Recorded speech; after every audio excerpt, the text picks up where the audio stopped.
夫人，这是公子季的衣裳，午后有人捡到了，刚刚送过来的。我知道了。亏得魁姑救下了公子，不然恐怕受害最大的不是公子荡，而是咱们公子季呀。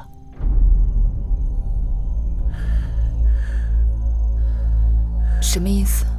夫人，您看看这件衣裳，再闻一闻。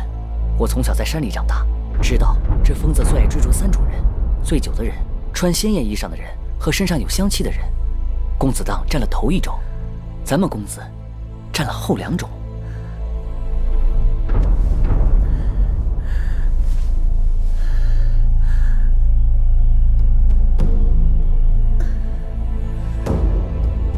你们闻到了吗？从公子一进屋啊，我就使劲耸鼻子，这甜香真是让人直流口水。哎呀，你快去追妻儿吧。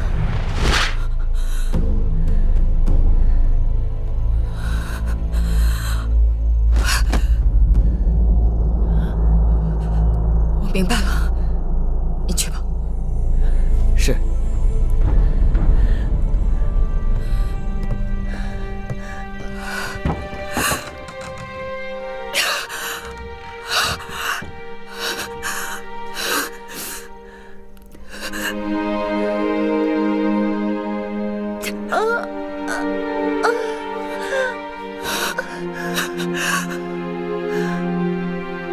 姑姑，都是月儿不好，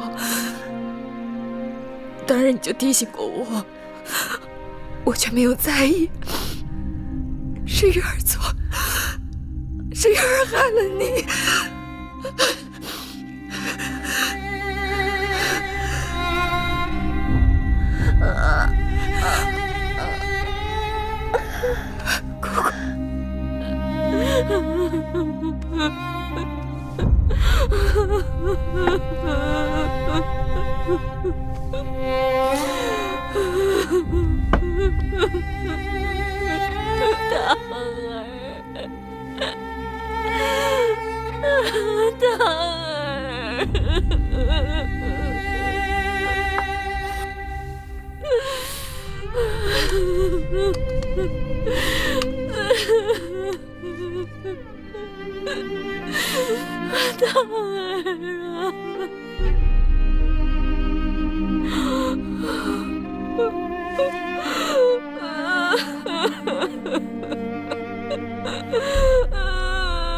珊瑚，在。扶往后出去。是。往后，往后。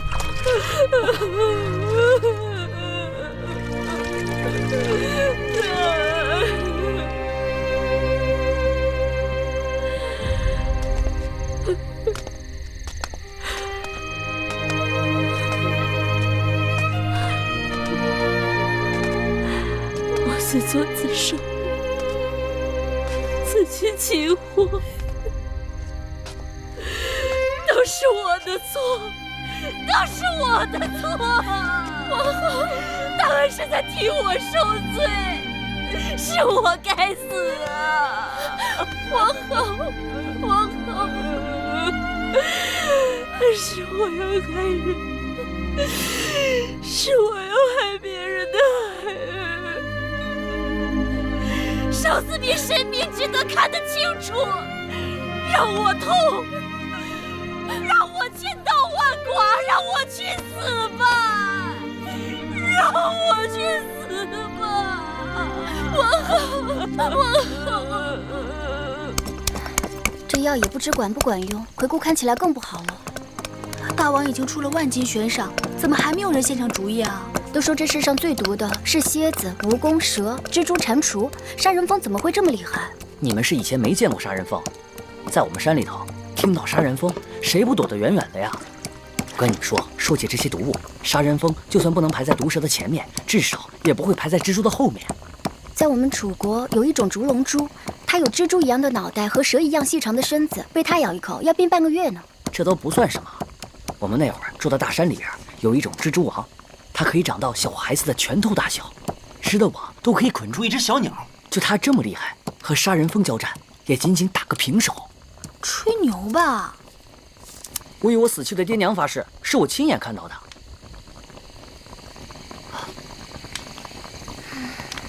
好，我说给你们听，我记得清清楚楚。那是在我进宫的前一年，我在山上放牛，身边不远处的树丛中有一只蜘蛛王正织网。到了正午时辰，一只拇指大的杀人蜂飞了过来，一头就撞进了蜘蛛王的网里。那蜘蛛王定是饿极了，立刻向杀人蜂爬了过去。当他爬到杀人蜂身边，张口刚要咬，却被杀人蜂狠狠刺了一针。那蜘蛛王顿时就蔫了，顺着游丝就掉了下去。可过了没一会儿，那蜘蛛王又爬上来了，他们又打了起来。哎，那后来呢？这第二个回合和第一个回合差不多，杀人蜂被蜘蛛咬了一口，但是杀人蜂把毒刺扎进了蜘蛛的肚子里，那蜘蛛一松口，立刻就倒在草丛里了。这么说，那杀人蜂的确厉害啊。那最后谁赢了？我也不知道，他们在那儿打来打去的，我看得不耐烦就走了。木心，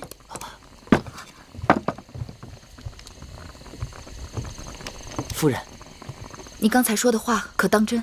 若有一字不实，木心甘愿受罚。那你可知道，蜘蛛掉进了草丛里，那是什么草？这山里的花草没有我不认识的。快告诉我。那草叫七叶一枝花，在我们那儿也有人叫它登台七的。七叶一枝花，好耳熟。那草在我们楚国叫金线重楼，它的根部是药材，我们都叫它早修，药性偏凉，清热解毒，消肿止痛。在楚国，有人用它医治跌打摔伤，那或许它也能医治蛇虫咬伤，有可能。但秦宫里并没有这东西，若要奴婢去找，得进山。但公子荡和魁姑他们的性命，也就是在这几个时辰里了。我去找大王讨要出宫令，姑姑带人连夜飞马出宫。好，这里的远近山路我都熟悉，我跟姑姑一起去吧。快去快回。哎，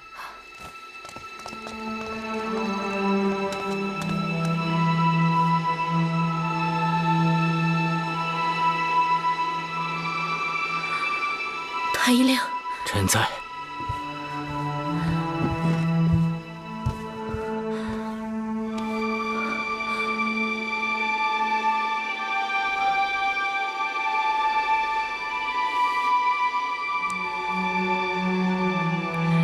公子怎么样？公子只怕不好，请王后还是早些做好准备。胡说！你胡说！我儿子还没当上太子，他将来还要做大王！你给我想办法，快想办法！女医治呢？女医治呢？昨日半夜，女医治被米八子叫走了，到现在还没回来。去哪儿了？说是被米八子派出宫了。不管他在哪儿，都得给我找回来！是。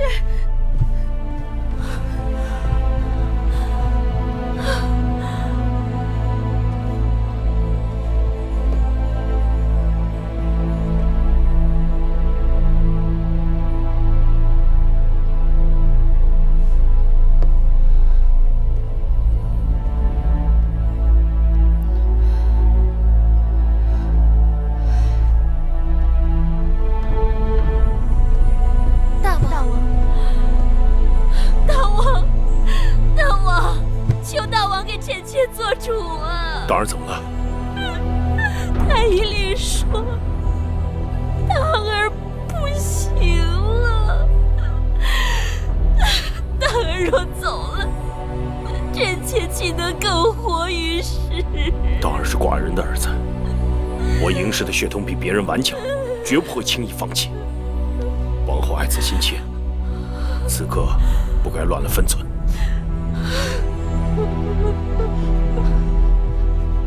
拜见大王。那草药可采到了吗？是，因为公子荡病症危急，需要马上内服外敷。此刻女医治正在捣药，片刻便可以给公子荡服用和疗伤。好，太好了！若能救治好公子荡，寡人重重赏赐你们。谢大王。快请太医。是。这下好了，荡儿或许有救了。是真的吗？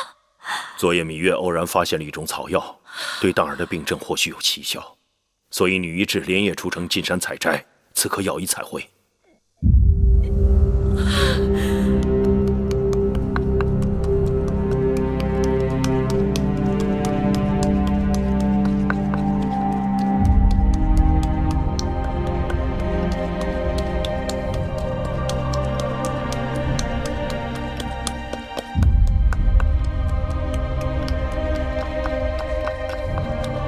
李密，大王，你看此举有多大的把握？照理说，药草进宫都该有人试用，但是公子的性命危在旦夕，我们也只能险中求生。微臣已经让人榨出七叶一枝花根部的仙汁，每个时辰灌公子1碗，再将仙根捣烂敷在伤处。若到傍晚，公子的病情没有恶化，便是有救了。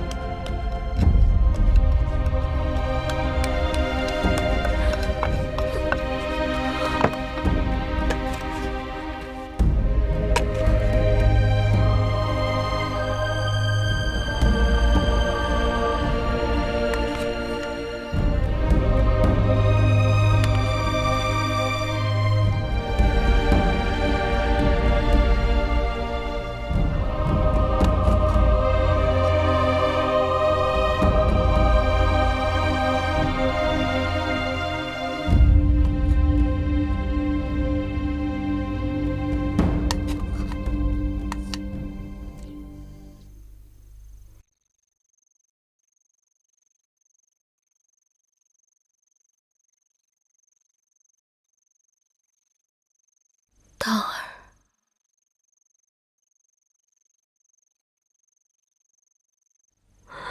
荡儿，听到母后跟你说话了吗？只要你活过来，母后什么都答应你。只要你好好的活着，不管你要什么，母后都绝不说一个不字。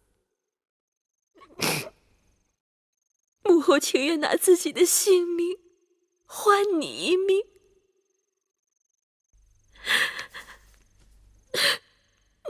你听到母后说话了吗？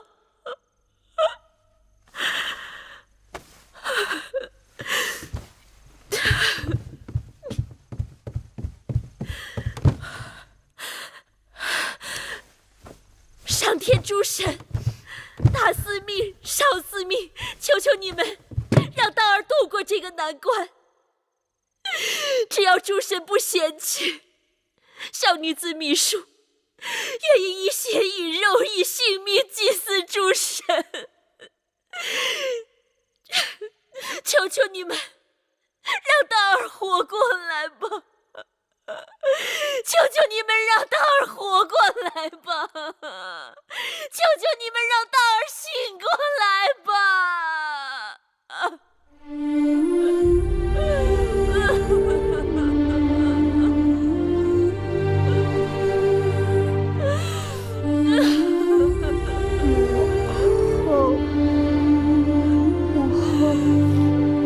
公子，皇后，公子醒了。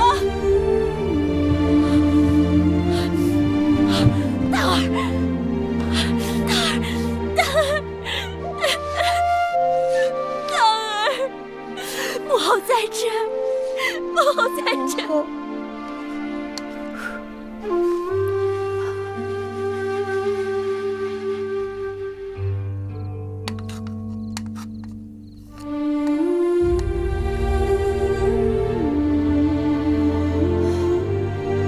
姑姑，你要多吃一点，吃饱了有力气，伤才能好得快。这斤米粥可香了，是八子亲手用精米、肉糜和鸡蛋熬成的。婆婆吃吧，继儿看着婆婆吃。婆婆吃不下。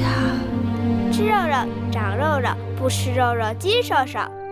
婆婆看，继儿身上有很多肉，婆婆自己却是精瘦瘦。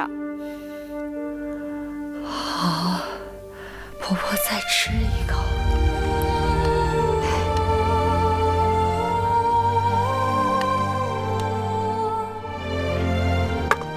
继儿也该吃饭了，跟姑姑去吃饭吧。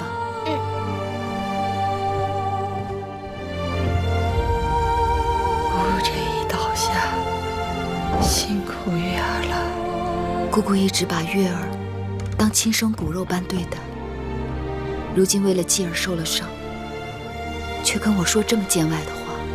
人的寿命都是有定数的，姑姑原打算不用活这么久，不知为什么，上天竟不肯收我走。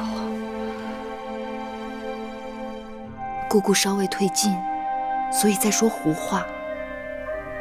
月儿和继儿都舍不得姑姑，还有蓉儿，还有小冉，姑姑怎么舍得走呢？原先姑姑觉得你们长大了，继儿又有出息，姑姑可以闭眼了。可眼下突然出了这件事儿，姑姑的心一下就提到了嗓子眼儿。都怪月儿糊涂，这不能怪你，是她动了害你和继儿的心思，便日日在这上面做文章，你怎么躲也躲不开。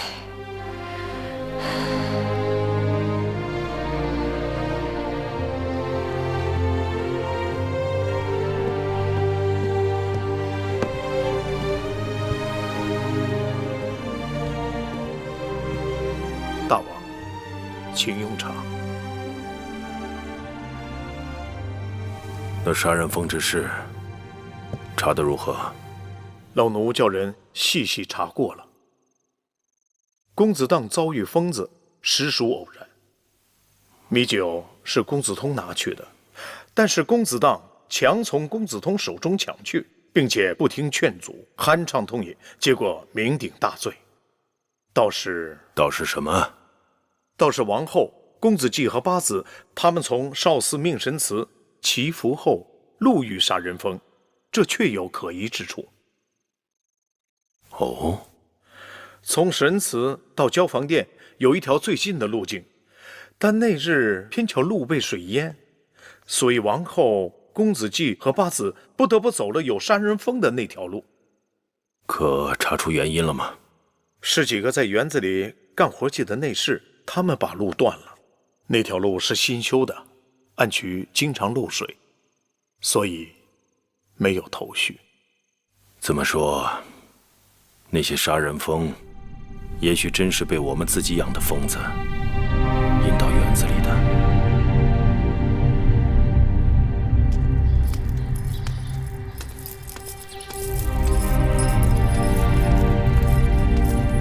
拜见八子。我要见王后。王后正在歇息。我要见她。王后这几日水米未进，心力交瘁，不能见人。见不见由不得你，你只管去通报。八子，奴婢得罪了。您不能进去，走开！您不能进去，不能进，不能！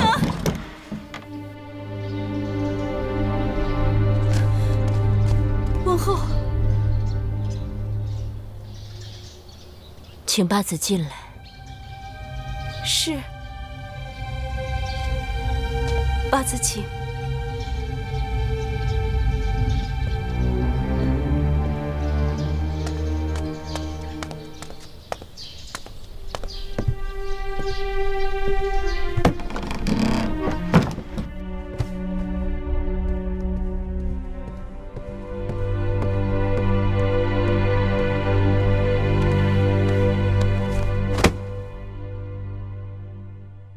这是王后做的好事。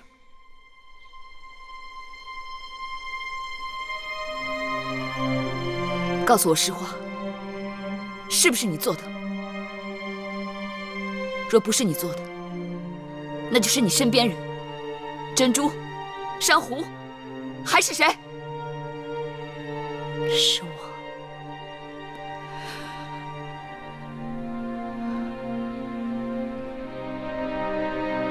果然是你。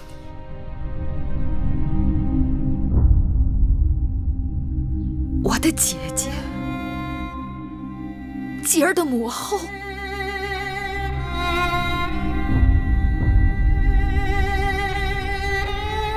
我也曾想过是你做的，但是我不明白，为什么是你？是我做的，我对不住你，对不住继儿，但我不得不做。你疯了！我们是姐妹，同气连枝。对，我们是姐妹。是同气连枝，但你别忘了，我们还同是一夫。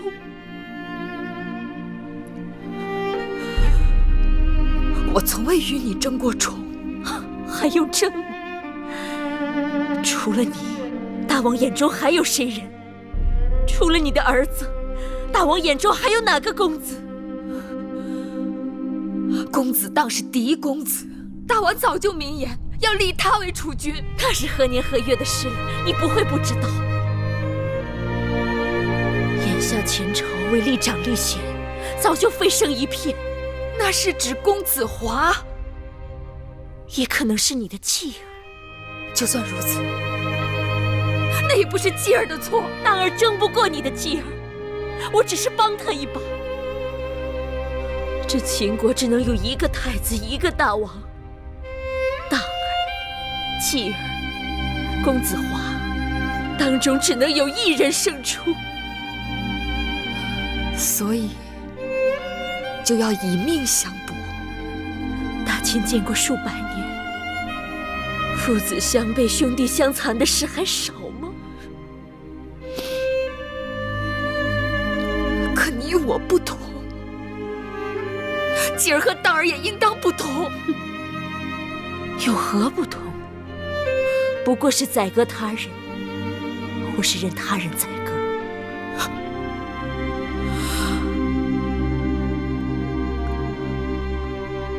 就是因为储君之位，断送了你我两人这么多年的情分。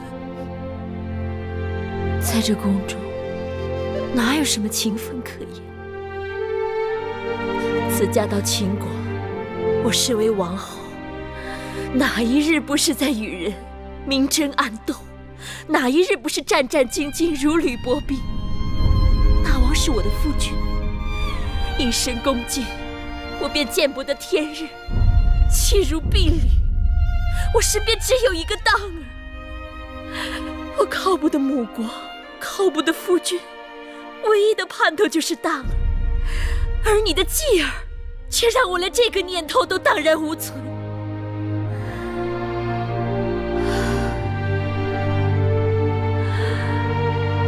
宫中生路太窄，万事我都可容但容不下你的孩儿挡在我的孩儿前头。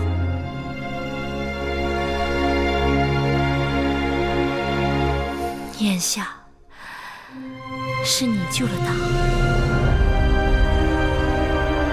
我信你若想去大王那儿出手，我全无怨言。但只要为了大儿，我不再续这条心。你我白白姐妹一场，我曾以为我此生都是欠你的。就算我芈月与任何人相争，都从未想过要与你相争。我的继儿对储君之位更是不屑一顾。相争二字本是伤人利器，与外人相争一荣俱荣，与自己人相争一损俱损。后宫艰难，只可相濡以沫，何苦要骨肉相残？八字无需多言，但凡嘴上挂着相濡以沫的，哪一个不是大难当头，自顾自？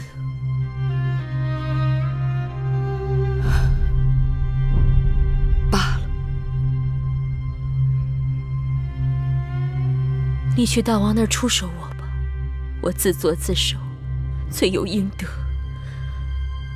但此事不能牵扯到大儿，若因此事牵扯到大儿，大王追究下来，单凭这衣裳不足为证。这衣裳是我赐给继儿的，我是母后，赐给公子衣裳，名正言顺。我芈姝抵死，也不会轻易承认与杀人疯子有关。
我已经没了姐姐，不想再让当儿没了娘亲。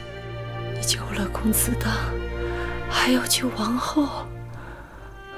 我救不了谁，也不想救谁。我可怜她，不想与她一样。月儿啊，可我担心。姑姑担心什么？你对芈姝的恩情，她无以为报。我不需要她回报，我只盼着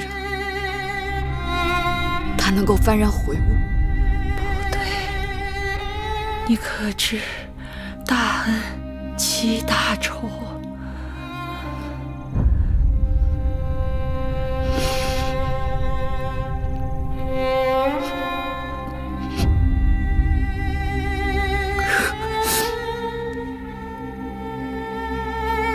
我做不到，我真的做不到。月儿，你会为你今日的善良而后悔的。月儿。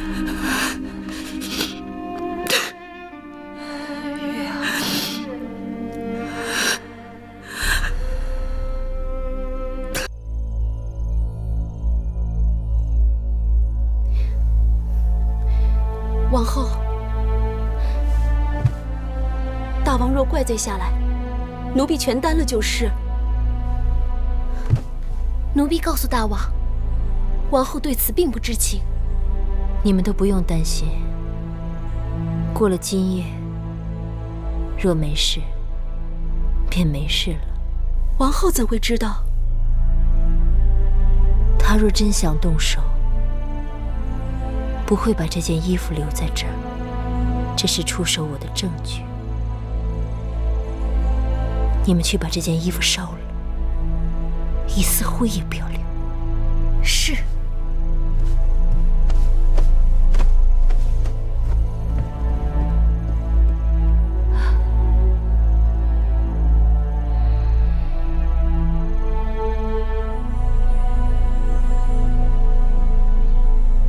公子当的气色比我之前看到的大见好了。天见有脸，大儿总算是死里逃生。好好养伤，痊愈了，王叔教你学习兵法啊。大儿知道了。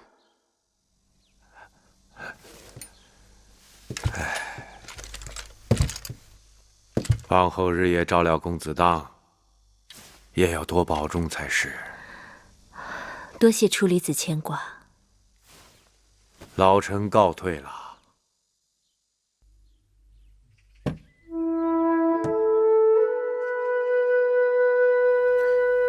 继儿，你这是在看什么呢？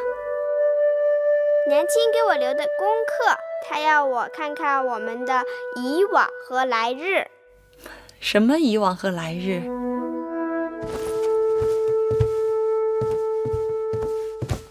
婆婆，你看，这儿是秦国，这儿是楚国。你的意思是，秦国和楚国是咱们的以往？对。那来日呢？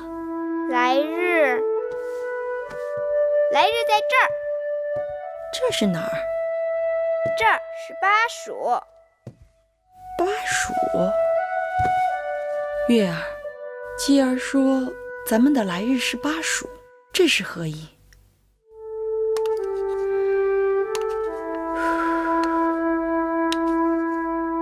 姑姑，喝药。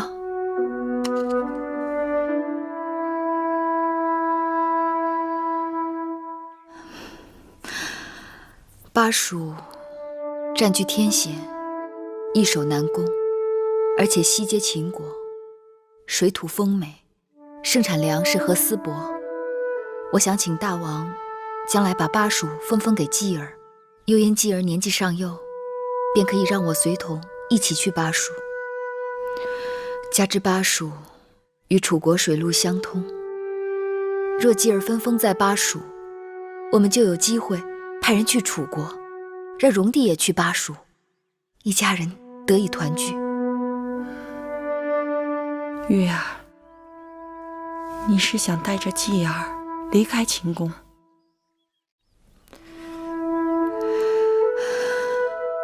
我想了多日，这是我们求得安稳的唯一出路。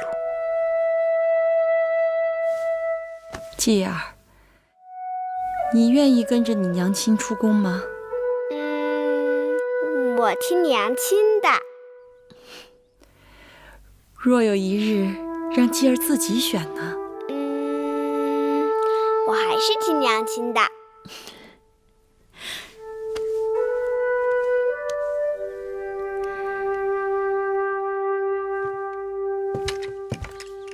拜见大王。坐。是。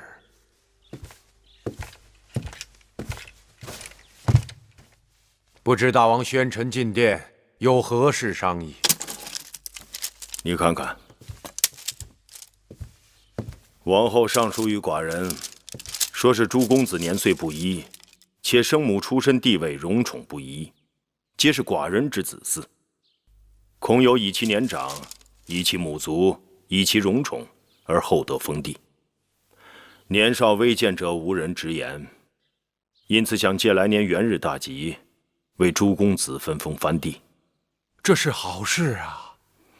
王后此书，乃贤德之举。不管起因是什么，总归是件好事。若是王后能稍补公子当好武厌文之不足，母子相辅相成，大王也可放心了。你是秦国大宗伯，主管宗室事务，这10多位公子的分封之事，就由你来做个谋划吧。臣遵旨。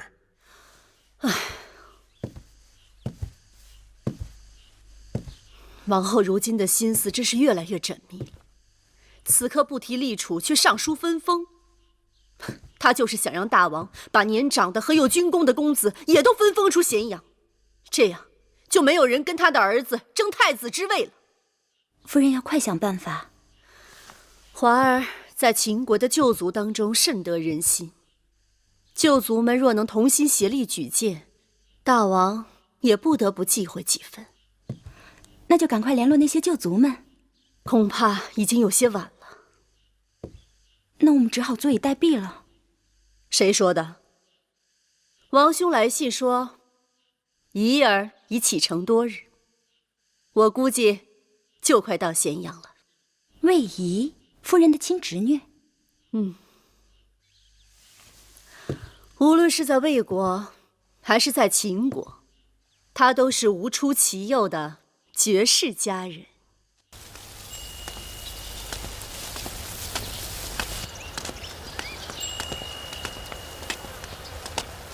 八子，张相，莫不是在此特意等候我？听大王讲，张子要来承明殿，芈月特意在此等候张子。还真是特意等候啊！何事相告啊？前几日听大王偶尔讲起，说有一个叫李冰的大夫，经过对蜀地的考察，上了一道奏折，说是想在巴蜀的都江一带去兴修水利。不知道张子以为如何？若真能在都江之上兴修水利堰渠，自然会大力提升粮食的产量。功在当下，利在千秋。只是大秦久战贫瘠，中枢财力不足，就眼下而言，暂时行不通。那朝中还有谁赞成这一主张？司马错将军对巴蜀之事一向兴趣浓厚，说若是治理好了巴蜀，大秦就有了信心争霸天下。他自请镇守巴蜀，还要带上李冰等人。那大王有没有说过，要派宗室之人去管理巴蜀？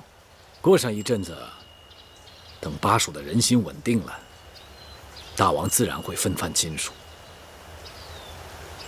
芈月怎么会对巴蜀之事这么上心呢？啊？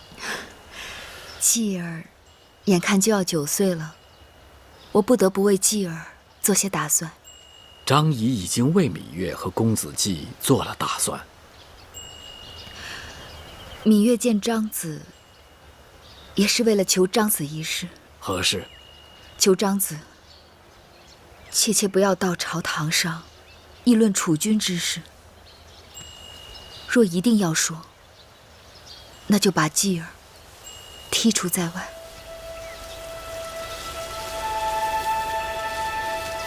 公子季是生就的贤王之才，你是他娘亲，竟然视而不见。求张子帮芈月这个大忙。若是别的事，1000件我也应你了。但此事事关大秦的千秋霸业，岂是张仪一个人说了就了了？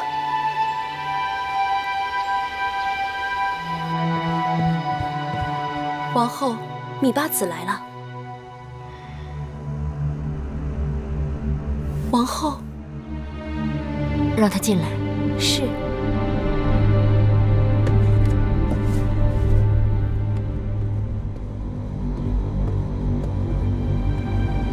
王后，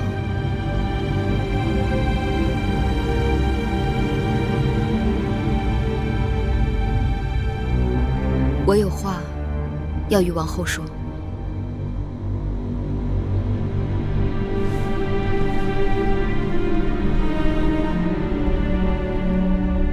说吧。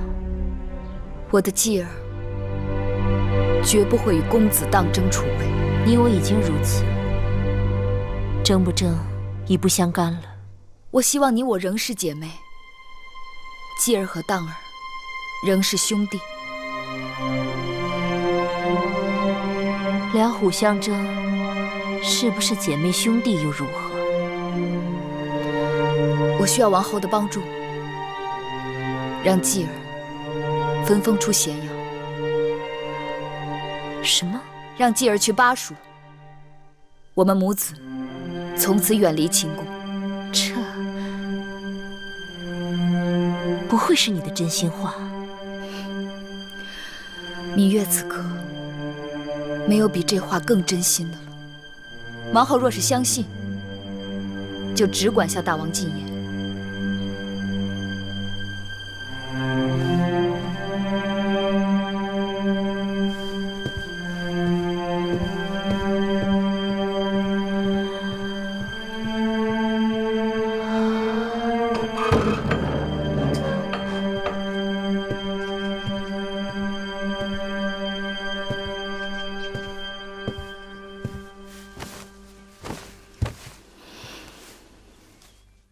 昨日听说，那个魏夫人的侄女来了，是个绝色美人呢。魏夫人的侄女来的真是时候。这2日，宫里流言虽多，但大部分还是跟分封有关。凡是流言，都有起因。人家都在想法子争一把，你怎么提都不提一下？定数全在大王手中，争又有何用？只是大王见了我，从不提分封之事，这让我有点忐忑。你是说，或许大王不肯把继儿分封到巴蜀去？我是想说，或许大王根本就不想让继儿出宫。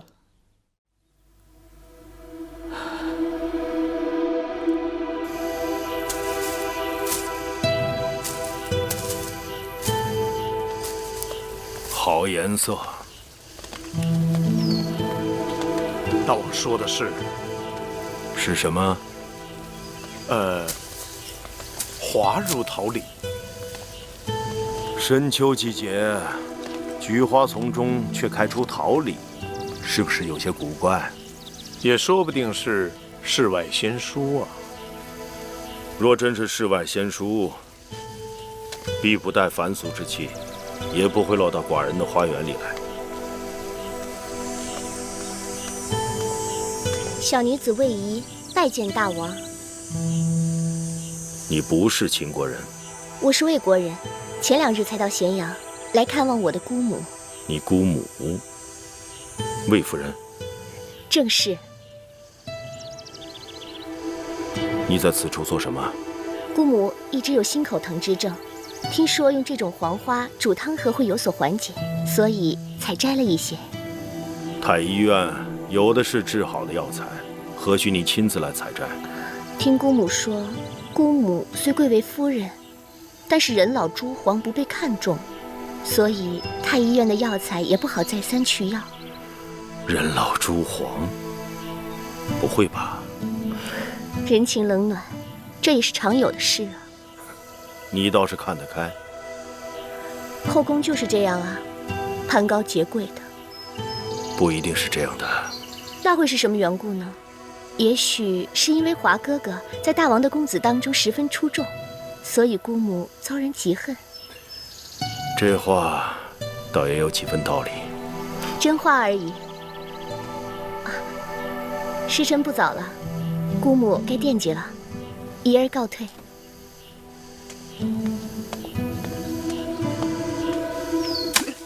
上面，再往上点。哎，对对，哎，你别捡了，快，你也打。对对对，就是那儿。哎，好。小孩，这枣甜吗？问你话呢。啊，甜。那我能尝尝吗？啊。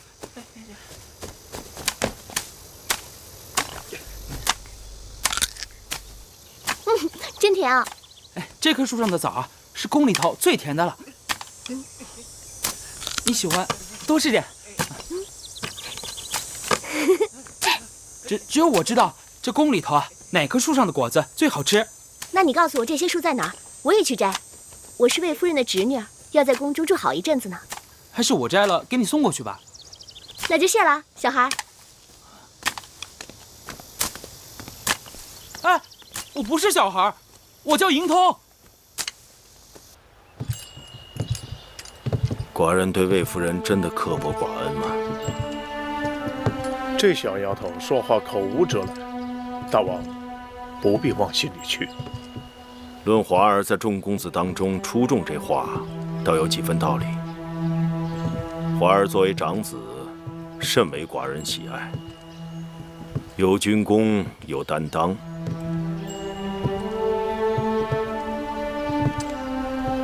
你说，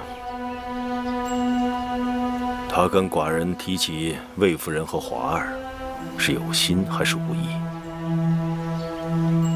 能与大王如此巧遇，怕是有备而来。这么说，他是特意在那里等着寡人的。他是想为魏夫人和华儿说情。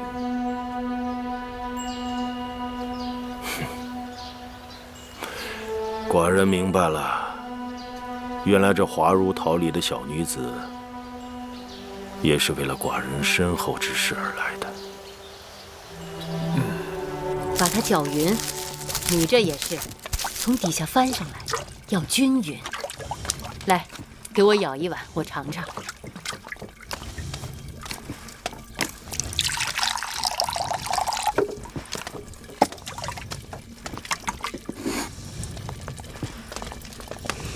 姐姐，大王，你来了。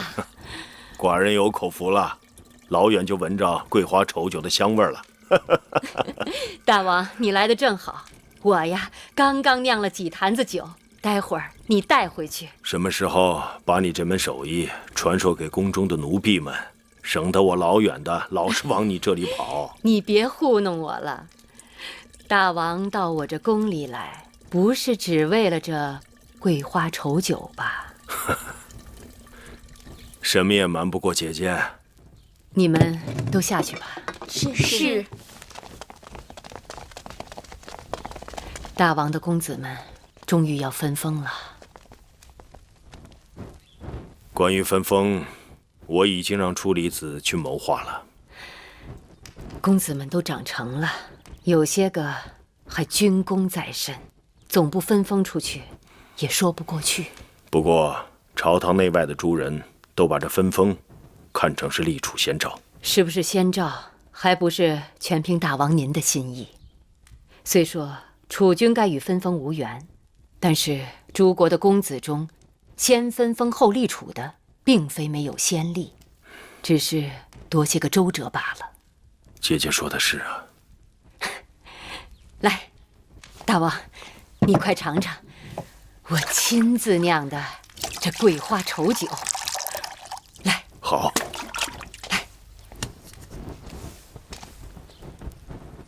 很香啊。年轻漂亮，这首饰都是多余的。父王说，公武年轻时走上大梁街头，万人瞩目。哪有那么夸张呀？人这一辈子，谁没有过如花似玉的光景呀？只可惜，岁月不饶人呢。哦，对了，昨日永相令向各宫派东西，特地让彩萍多拿了10几匹色泽亮丽的锦缎回来，说是大王赏的。那日仪儿当面向大王诉苦，或许大王心有所感。那些锦缎就是为了体恤姑母的。这漂亮脸蛋子说话就是管用。若是大王能替华儿着想，让华儿留在咸阳，仪儿该说的，那日都说了。见面3分情，姑母还得想想办法，让你和大王再多几次不期而遇。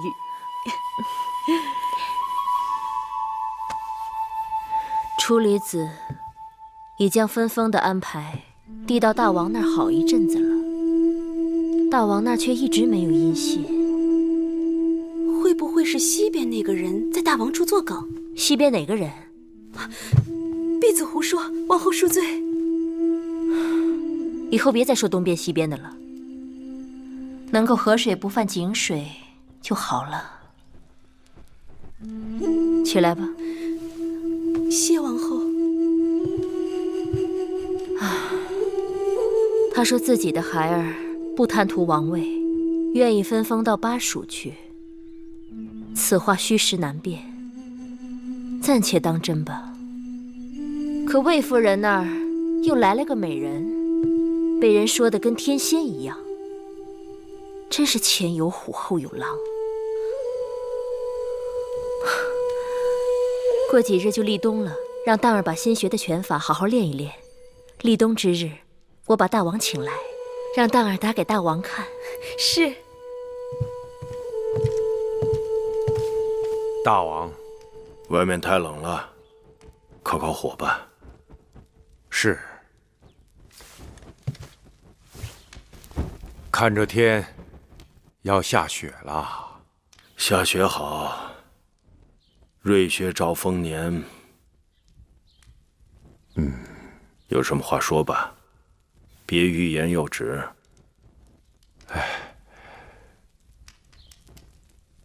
臣弟已将诸公子封地的安排交给大王多日，不知是否妥当，还请大王示下。是啊，此事也该要做了，不然谣言会淹死人。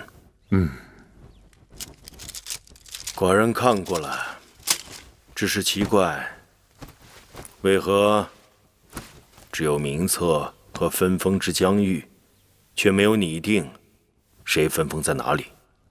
此乃君王之权，臣弟不敢擅专。臣只是依诸公子的人数，列出秦国还未分封的地块，请大王自专。寡人知道你的为难之处，就不勉强你了。这众口难调，就连寡人自己一时也难以决断。只怕这段时日，到你府上上门游说的人不少吧？臣不敢。虽然有些争议，但终究是口舌之争，争多争少而已。是太平之争，倒是好事。不错不错，太平之争，确是件好事。你们都下去吧。是。来这边。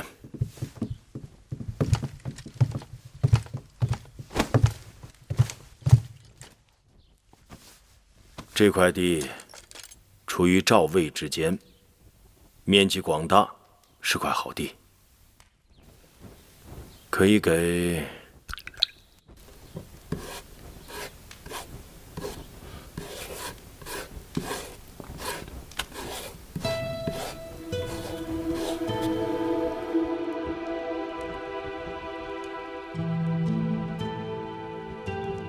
是。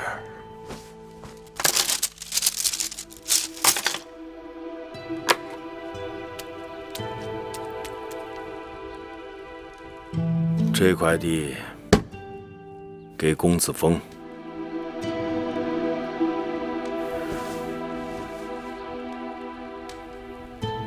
这里给公子运。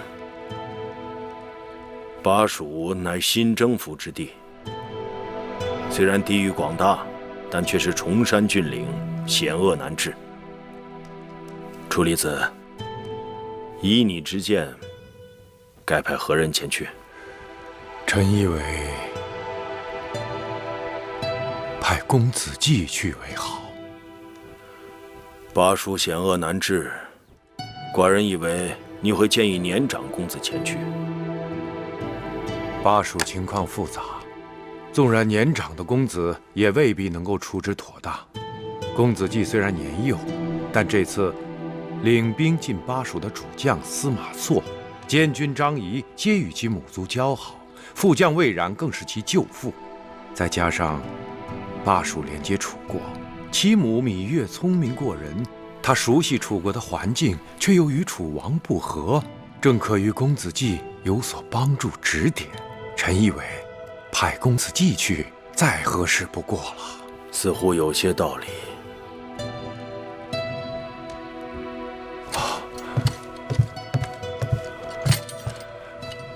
臣弟僭越了。你我兄弟何必如此？起来吧。今日先到这儿，把刚才提过的这几个名字和分封之疆域，暂时封存在金柜之中，等议完后，一起颁旨。剩下的可以过些时日再议。是。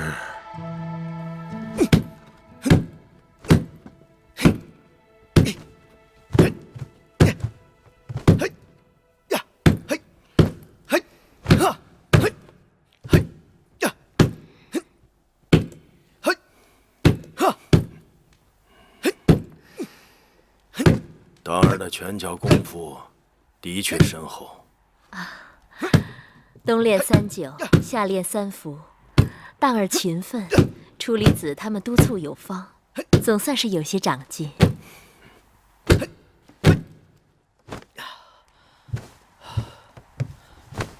父王，当儿过来。喝杯酒。谢父王。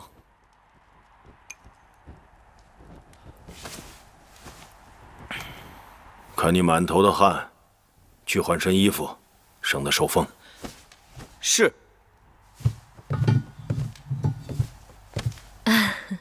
大儿渐渐长大了，也能为大王分忧解愁了。他们长大了，寡人转眼老了。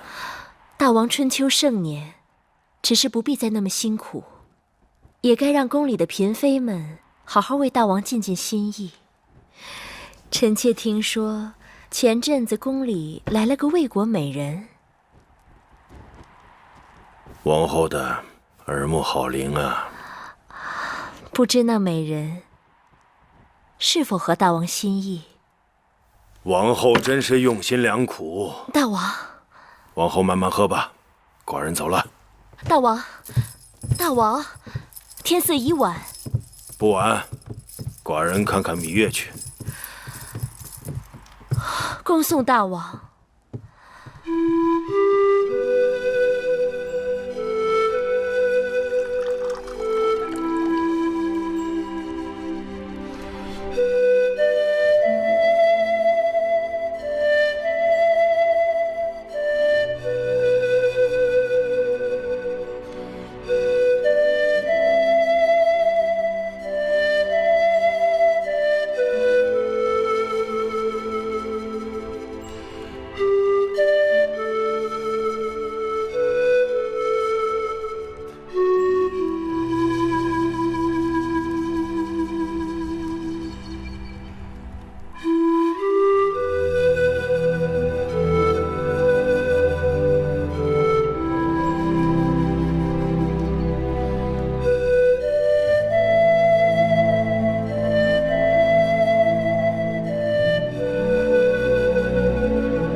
许久不吹，都生疏了。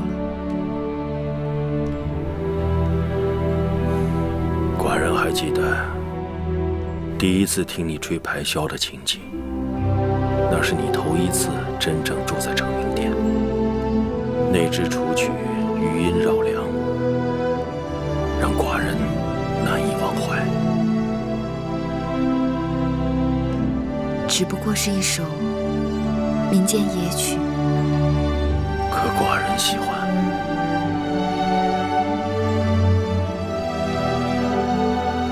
今日晚了，大王若是喜欢，鱼儿明日再吹。过来，到寡人这里来。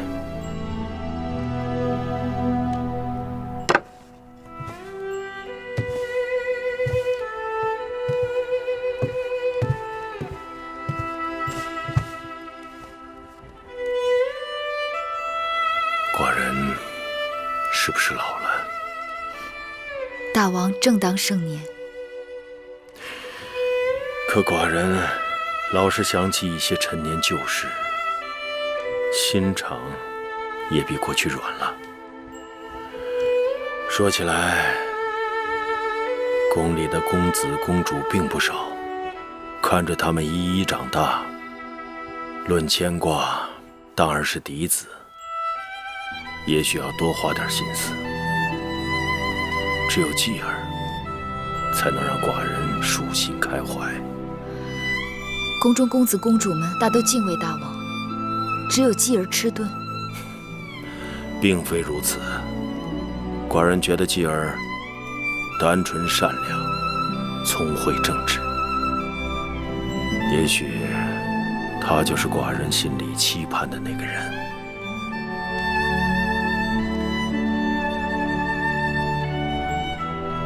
你是继儿的娘亲，怎不为继儿做些打算？臣妾是有打算的。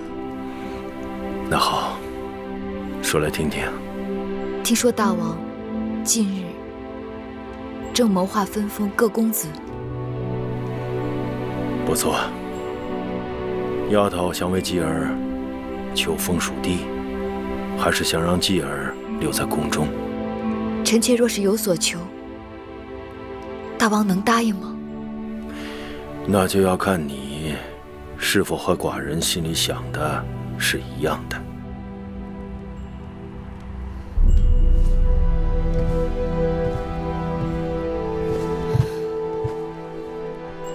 臣妾请求为继儿求封巴蜀之地。什么？你想为继儿求封巴蜀？是。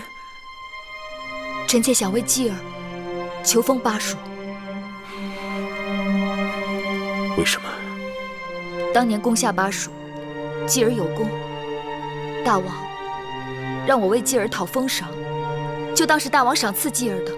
寡人说过，从不赊账。你起来吧。继儿不想留在宫里。是继儿不想，还是你不想？告诉我你的真心话。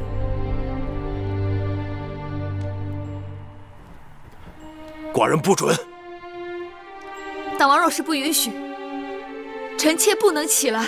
继儿是王儿，寡人对他另有打算。继儿资质平庸，不堪造就，望大王开恩。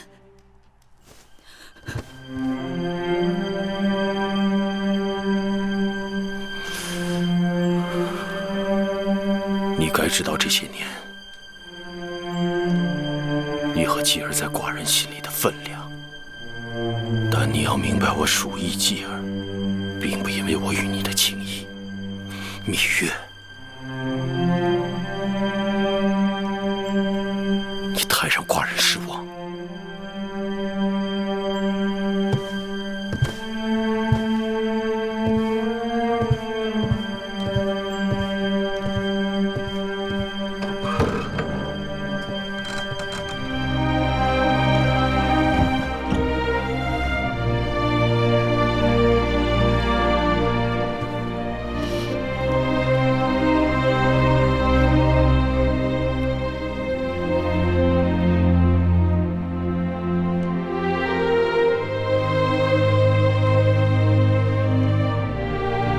大王去那边多久了？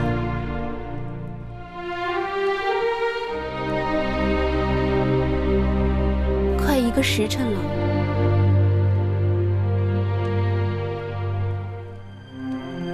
好像好一会儿没听到箫声了。王后，大王走了。走了？大王是突然走的，看起来很不高兴。哼，月啊，你本是聪明伶俐之人，今日你为何不借势借力地将事情缓缓道出，偏要横冲直闯，得罪大王？这种事情，若不道个一清二白，只怕大王会误解了我的心思。可你的心思恰恰违背了大王的心思。话总要说出口的，让大王早些明了，比蒙在鼓里好。以大王的脾气，只怕是不会应许的。假以时日，却是有可能的。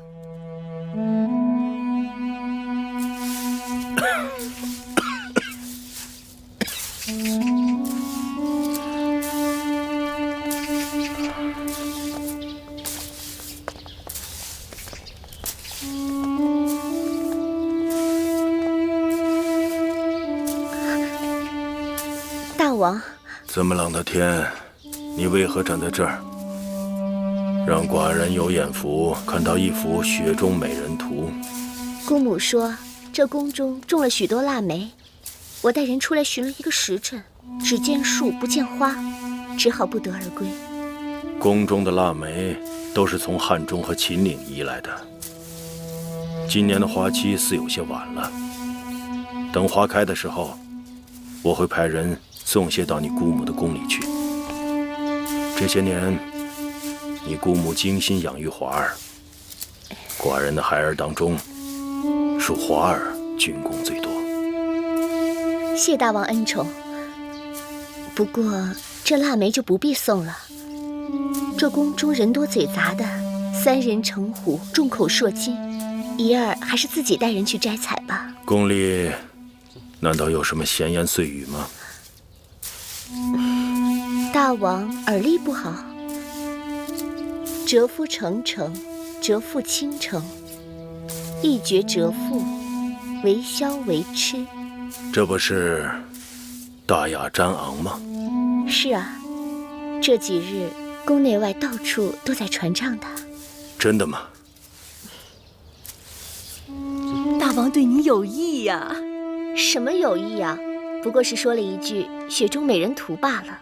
哎呦，傻丫头，在你眼中一文不值，在别人眼中可顶得上千军万马呢。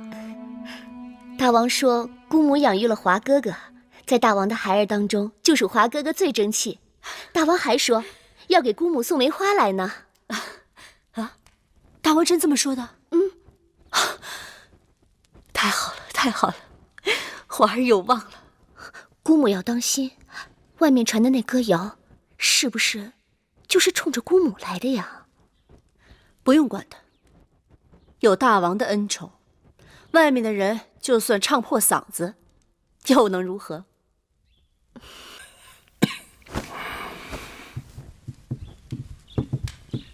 大王，张子来了。大王，张子坐。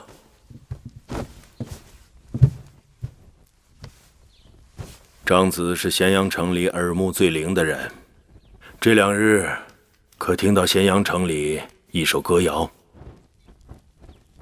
大王说的可是折夫成城，折腹倾城啊？聪慧的男人闯天下，聪慧的女人乱天下。说的是周幽王宠信褒姒，废嫡立庶之事。大王对这首歌谣怎么看？似乎有所指。既然传得满城到处都是，只能有一个目的，是想把它传到某一个不容易传到的地方去。比方说，寡人的成名殿。大王的后宫不缺聪明的女人，但这折腹倾城的歌谣后面还有另外2句，不知道大王听到过没有？哪2句？腹有长舌，为利之阶。女人舌头长，灾祸从天降。哎，女人少了无趣，多了让人避之不及。难怪孔子说：“唯女子与小人难养也，近之则不逊，远之则怨。”大王这话里有话，弦外有音啊。有什么音？有。好了，还是说回正事。近几年大秦连打了几次大战，威慑住诸侯以后，接下来就要稳定疆域，休生养息。长子对此有何看法？微臣以为眼下最重要的是要放在3个新收服的地方，一为巴蜀，二为义渠，三为河西之地。寡人总是分封，难也难在这3个地方。大王已成年的公子当中人才济济，该不会周旋不开吧？你可能不知道，芈月提出想让公子季分封去巴蜀。也是啊。这义渠河西之地，确实没有巴蜀更合适公子季。公子季尚未成年，那巴蜀山高路远，对他就合适。芈八子寻不到比巴蜀更好的去处了。芈月不想留在咸阳宫，不想留在寡人身边，如此举动，实在出乎寡人意料。那是芈八子对功名利禄从无所求，这也是我看中他的地方。这也正是他惹怒大王的地方。其实大王无需烦恼，后宫的女人说的再多，也都只是一厢情愿，最后定夺还是要凭大王的一句话。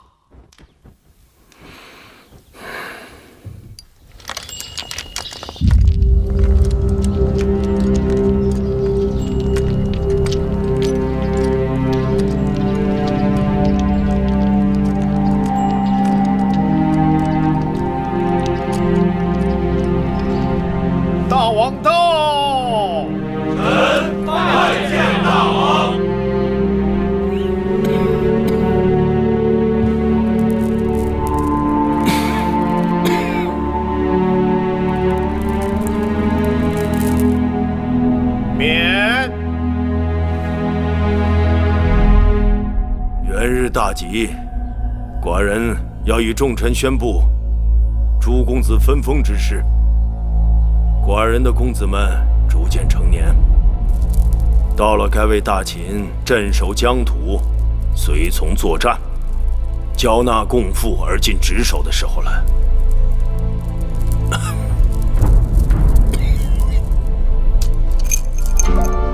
元日大吉，今日辞旧迎新，这茭白酒远胜往年，百叶和花椒选的都是宫中极品。我祝各位姐妹吉祥如意，富贵平安。祝王后富贵平安。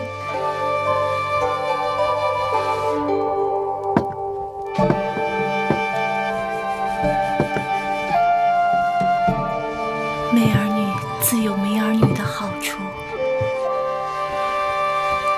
魏姐姐，童儿还小，你说会不会这次也把她分封出去啊？妹妹放心，有人比你更不想让儿子分封出去。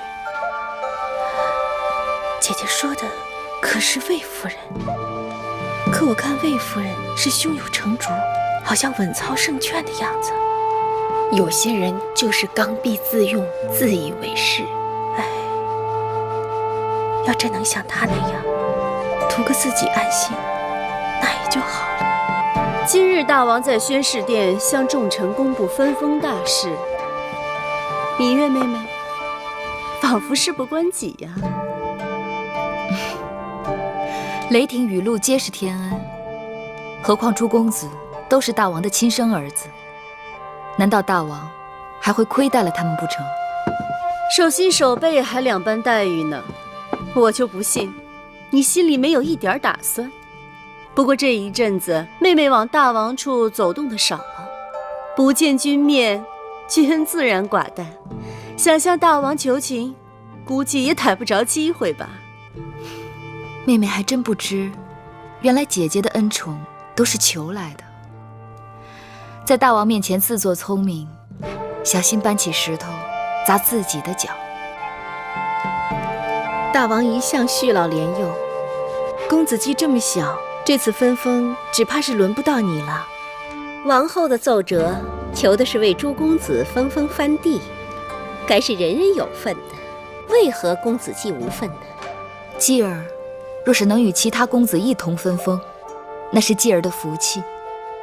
大王子嗣繁盛，我请求大王分封，就是为给众姐妹们求个天公地道，不偏不倚，人人有份。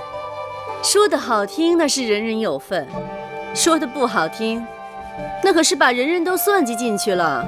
魏夫人，你错了，大王岂是任人算计的？在这后宫，你我谁都做不了大王的主。今日大朝会，大王会在殿上颁诏，也应该有消息了吧？是啊，就是啊。妹妹放心，王后早早就将珊瑚派到前面去了。啊，哎呀，姐姐急也没用，该来的跑不掉。我总觉得心惊肉跳，觉得不祥，仿佛生死攸关。已经这样了，倒不如学学八字，看他样子，仿佛将生死置之度外。颁诏了，颁诏了！王后，颁诏了！大王是如何分封的？回王后，大王今日分封了立有军功和已经成年的公子。公子华封衡门军，唐夫人的儿子公子焕封蜀侯，魏良人的儿子公子池封岳阳君，公子运封蓝田军，公子壮封蓟军。就这些公子，没有其他人了吗？你听到没有？没有通儿，没有通儿，我就安心了。魏夫人、唐夫人、魏良人，恭喜你们了。为何把我焕儿分封到千里之外的巴蜀？恭喜姐姐，巴蜀可是个好地方。这几位公子中，属你们公子焕的封地最大，这可是好事一桩啊！多谢妹妹。恭喜王后，公子壮也得到封君，不枉王后多年苦心养育。公子季留在宫中也是喜事，还望妹妹对姐姐以后多多照应。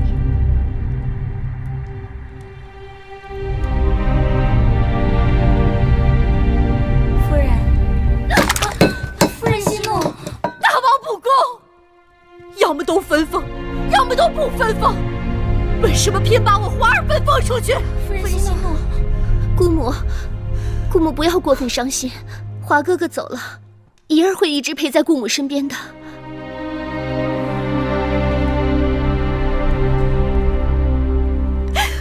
华儿是我的命啊，她被分封出去，再想见一面就难了。